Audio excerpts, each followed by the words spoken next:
মানে আমি যেন মানে ভিডিও করাতে উনি এমনভাবে বিরক্ত প্রকাশ করলেন যেন কি বলবো। তো কি করছে? তখন বলছে, "মনে হচ্ছে না আবার পিঁড়িতে বসি?" আমি বলছি, "ওরে সর্বনাশ!"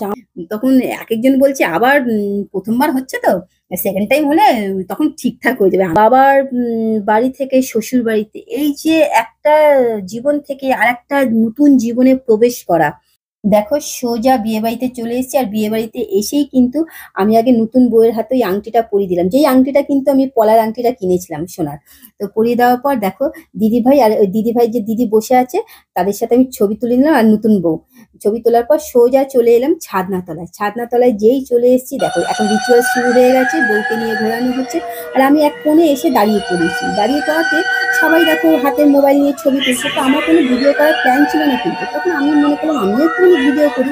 ভিডিও করাতে একজন এমন বিরক্ত বোধ করলো যেন মনে হলো কি বলতো মানে আমি যেন মানে ভিডিও করাতে উনি এমনভাবে বিরক্ত প্রকাশ করলেন যেন কি বলবো। তবে কি করছে? তো আমি সেই সময় মানে কিছু বললাম না, আমি চুপ করেই থাকলাম। তো আমি তখন এই কথাটা যদি বুয়াকে পরে বললাম তো বুয়া আমাকে বললো, "তুমি আমাকে বললে না কেন? আমি তাহলে সেই মুহূর্তে ওখান থেকে চলে আসতাম।" তো যাই হোক গে, কিন্তু দেখো ওখানে যে সবাই কিন্তু ছবি তুলছে, প্রত্যেকের হাতেই কিন্তু মোবাইল আছে। তোমরা ভালো করে দেখো। কারণ কি বিয়ে বাড়িতে তো সবাই ছবি তোলে। আর ছবি তোলার জন্য একটা আলাদা করে প্লেসও করা হয়। যাই হোক গে, আমি সেই সময় সেইটা প্রকাশ করলাম না। হুম, আমি ওখান থেকে ধীরে ধীরে চলে এসে দিদিভাইয়ের পাশে বসে পড়লাম। তো এই দেখো দিদিভাই এন্টার উলু উলু দিয়ে যাচ্ছে, দেখতে পাচ্ছ? দেখো, হ্যাঁ, দেখো দিদিভাই আর দিদিভাইয়ের পাশে দিদিভাইয়ের ছেলেও বসে আছে। দেখো এবার দিদিভাই আস্তে করে উঠে পড়লো। হ্যাঁ, আর এই উঠে পড়াতে মানে কি বলবো, তোমরা কিছুক্ষণ পরে সেটা ফিলও করতে পারবে যে আমাকে যে যে ব্যক্তিটা আমাকে বললো। দেখো হলো, এবার শুভ দৃষ্টি হচ্ছে। এই মুহূর্তটা এই মুহূর্তগুলো সত্যি কথা বলতে গেলে কি মিস করা যায় না। এগুলোকে তো ক্যামেরাবন্দি করতেই হয়, তাই না? আর প্রত্যেকেই সেটা করছে, আমিও করছি। বেশ ভালোই লাগছে। তো এখান থেকে যেই প্রোগ্রামটা শেষ হলো এবার সোজা আমরা উপরের দিকে যাব। কিন্তু এই যে দিদিভাইকে আমি এক ফাঁকে ডেকে নিলাম, "দিদিভাই উলু দেওয়ার?" মানে কি বলবো, আর দিদিভাই যখন উলু দেয় না তখন আর কিচ্ছু লাগে না। মানে দিদিভাই একাই ১০০। হুম। বাহ!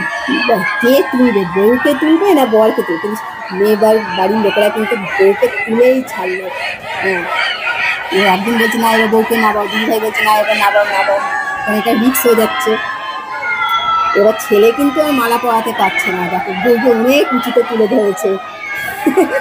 এবার যথাসিদ্ধি নামাতেই হলো বউকে। হুম। সে যতই হোক না কেন ছেলেদেরকে তো বউয়ের সামনে মাথা নিচু করতেই হবে, সে যতই হোক না কেন। যাক, হুম, বেশ ভালো লাগলো বলো। এই মুহূর্তটাকে ক্যামেরা বন্দি করবে না তা কখনো হয়? যাক, আর এই দেখো আমাদের বাড়ির আরেক ছেলে, এ প্রতিটা মুহূর্ত কিন্তু আমার সাথে থাকে। দেখো আমি এসে বুয়ার পাশে বসে পড়েছি।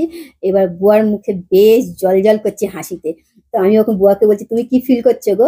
তো বুয়া বলছে, "ওটা আলাদা অনুভূতি হচ্ছে।" আমি বলছি, "কি অনুভূতি হচ্ছে? একটুখানি মুখে বলো না।" তো বুয়া বলছে, "কেন তুমি বুঝতে পারছো না আমার মুখটা দেখে?" আমি বলছি, "বাবা আমি এখনো তোমার সেই মনের ভাষাটা বুঝতে পারছি না। তুমি বলো না।" তখন বলছে, "মনে হচ্ছে না আবার পিঁড়িতে বসি?" আমি বলছি, "ওরে সর্বনাশ! আমার কিন্তু একবারও মনে হচ্ছে না।" তখন বলছে, "কেন? তুমি কি আমাকে পেয়ে হ্যাপি না?" আমি বলছি, "না, না, সেই কথাটা একবারও বলিনি। আমি তোমাকে পেয়ে সত্যিই খুব লাকি। কারণ কি সবাই পাপা কি পরি হতে চায়। আমি পাপা কি পরিও যেমনি হয়েছি আর পতি কা ভি পরি হয়েছি।" আর ওইদিকে দেখো পুচকে, ওই দেখো পুচকে হাত নাড়িয়ে দিল আর দাদা ভাইও বসে আছে। আর এইদিকে দেখো এটা হচ্ছে মেয়ের বাবা। দেখেছো মাথায় যে টাক আর কালো চুলটা? এই মেয়ের বাবার কিন্তু আমার একটা জিনিস খুব ভালো লেগেছে। এবার ফ্রেঞ্চ কাট দাড়িটা না বেশ ধবধবে করছে সাদা। বেশ ভালো লেগেছে। আর এইদিকে আবার কি হলো এদের ছাদনাতলায় ব্যাপারটা আমি বুঝলাম না গামছা নিয়ে। যাই হোক গে, এটা আবার সরিয়ে দিল। আবার মনে হচ্ছে এদের শুভদৃষ্টি এখানে হচ্ছে।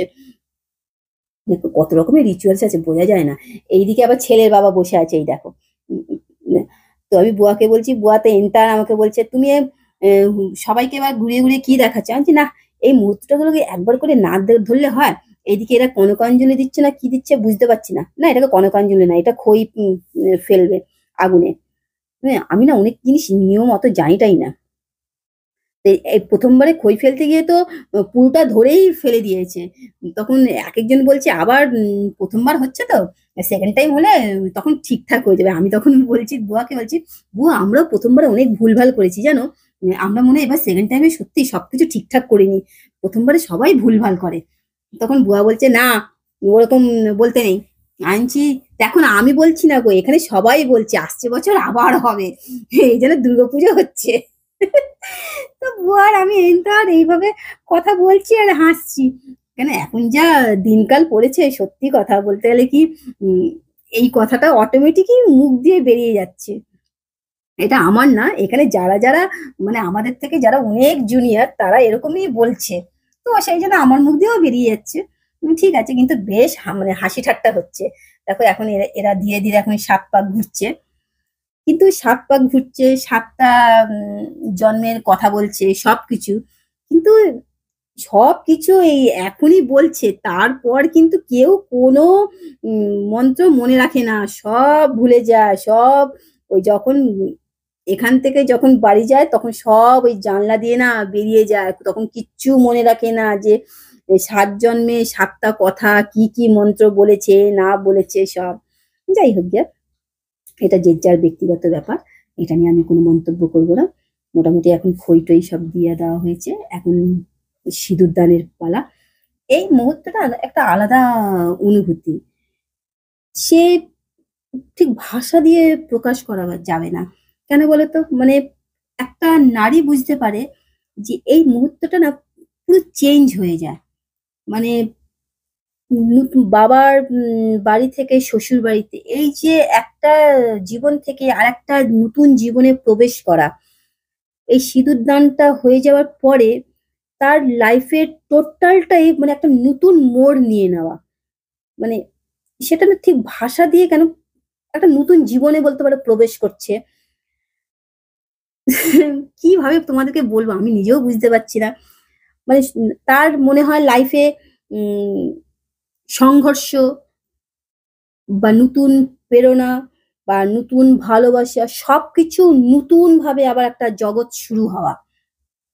এটি মনে হয় নতুন পথ চলা, নতুন জীবন। হুম? ঠিক আছে। সবসময় সবাই ঈশ্বরের কাছে কামনা করবো যাতে সুস্থভাবেই তাদের নতুন জীবন শুরু হোক। এটাই সবসময় ঈশ্বরের কাছে প্রার্থনা করব। তো এটাই, আর কিছু না। দেখো কি সুন্দর লাগছে। পুরো মুখটাই চেঞ্জ হয়ে গেল বলো। এতক্ষণ ছিল একটা অন্য মুখ। এখন দেখো এই একটা বাংলায় একটা নতুন একটা গান আছে যে কি একটু সিঁদুরে সবকিছু পাল্টে গেল নাকি একটা বাংলায় গান আছে। সেই গানটা এখন মনে পড়ছে। আমি তো ঠিক বাংলায় অতটা পারদর্শী না। তো যাই হোক এখন সামনের দিকে একটুখানি মুখটা যদি দেখতে পাই, কারণ চারিদিকে তো সব ক্যামেরাম্যানরাই ঘুরে বেড়াচ্ছে। তো আমি তার ফাঁক ফোকর দিয়ে দেখো সবাই বলছিল এই নাকে সিঁদুর পড়েছে, নাকে সিঁদুর পড়েছে। পড়েনি বলে দেখো ও আবার নাকে একটু করে সিঁদুরটা ছুঁয়ে দিল। ছেলেও কিন্তু খুব বড্ড পাজি আমাদের। হ্যাঁ, যাই হোক আবার ওর মুখটা ঢেকে দিচ্ছে। তো আমি এই ফাঁক এখান দিয়ে তুলে দেওয়ার পর ওই যে যে মাথায় সে হাত দিয়ে রেখেছে ওটা কিন্তু আমার যা, মানে আমি দিদি ভাই বলি। আর আরেকজন আছে ওটা মনে হয় এটা মেয়ের বাড়ি কেউ।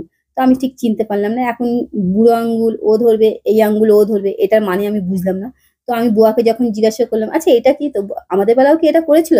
তো বুয়া বলল, হ্যাঁ আমাদের বেলাও এটা করেছিল। তো আমি তখন বললাম, ও। তো আমার এত মনে নেই। কেন আমার আমার বিয়ের সময় না হয়েছিল আমার বিয়ে। মানে ছোট করেই অনুষ্ঠান হয়েছিল। কেন আমি তখন এতটাই অসুস্থ ছিলাম। তো এবার বিয়ের সব অনুষ্ঠান সব হয়ে যাওয়ার পর আমি ওই দিক দিয়ে ঘুরে চলে এসেছি। এখন বিয়ে বাড়ির সব লোকে চলে গেছে। এখন আমি পুরো বিয়ে বাড়িটা দেখো এখন ফাঁকা। তো আমি বুয়াকে বলছি, বুয়া একটুখানি আমরা নিজেদের মধ্যে একটুখানি করি না? তো যেখানে যাই আমি আর বুয়াই নিজেদের মধ্যে হাসি ঠাট্টা করি।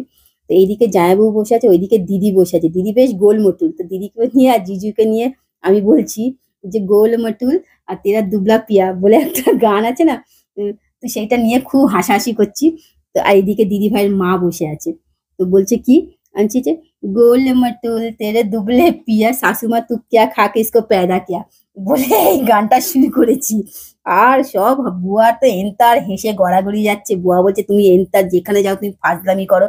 আমি তখন বলছি, "আচ্ছা ঠিক আছে, ফাজলামি করবো না, কারণ তোমার সাথে আমি গান ধরি।" তো তো বুয়ার সাথে এবার আমি গান ধরতে শুরু করেছি। বুয়াকে বলছি, "তাহলে আমি তোমার বুকে হাত রেখে একটা গান গাই।" তো এবার বুয়ার বুকে হাত থেকে গান গাইতে গিয়ে দেখো বুয়ার এন্তার হেসেই যাচ্ছে।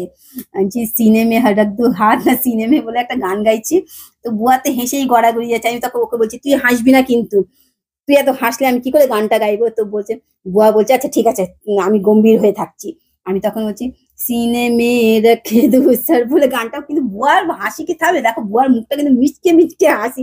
আমার তো বুয়াকে দেখে হাসি লাগছে। যাই হোক, আমি তখন বুয়া আস্তে আস্তে করে আমি আর বুয়া মিলে একটা হালকা করে একটা ছোট্ট ছোট্ট করে একটা গান ধরলাম। তারপরে আমি তখন ওই সময় ফোনটা হাতে নিয়ে এবার আমি একটুখানি নিজের মতো করে নাচছি।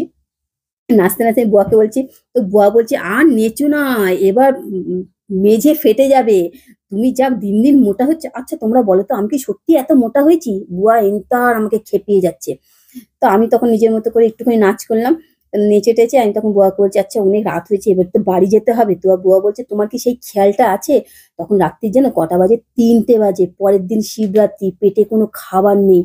আচ্ছা তোমাদের কেমন লেগেছে ভিডিওটা? যদি ভালো লেগে থাকে তোমরা অবশ্যই একটা লাইক করো, শেয়ার করো আর সাবস্ক্রাইব করে দেবো। ঠিক আছে, আজকের মতো টাটা, দেখা হচ্ছে আগামীকাল ঠিক দুপুর 12টার সময়।